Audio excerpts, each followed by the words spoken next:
Georgia et Lorraine, deux sœurs qui avaient passé toute leur vie dans une partie très rurale du Sud, profitaient d'une soirée tranquille ensemble. Assises sur leur véranda, confortablement installées dans leur fauteuil à bascule, elles engageaient une conversation sous le ciel étoilé. Le sujet de discussion était l'aventure récente de Lorraine, un voyage étonnant qu'elle avait fait dans la métropole animée de New York.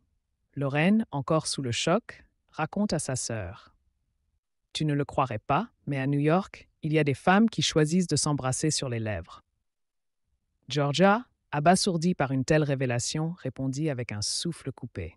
Elle était si surprise que sa voix tremblait en demandant: mon Dieu, comment appelle-t-on ces femmes là-bas? Lorraine, avec un sens encore incrédule dans sa voix, répondit: on les appelle lesbiennes. Elle prit un moment pour insister sur le terme, le prononçant avec soin pour que cela s'imprègne pleinement. Les sœurs absorbèrent cette information et Lorraine poursuivit ses récits surprenants de la ville. Mais il y a plus, dit-elle. Dans cette même ville, crois-le ou non, il y a des hommes qui font la même chose. Ils s'embrassent sur les lèvres. Visiblement flanquée, Georgia commença à s'éventer plus vite, car l'air calme du soir faisait peu pour apaiser sa surprise grandissante. « Oh mon Dieu, tu ne dis pas... Comment appelle-t-on ces hommes ?»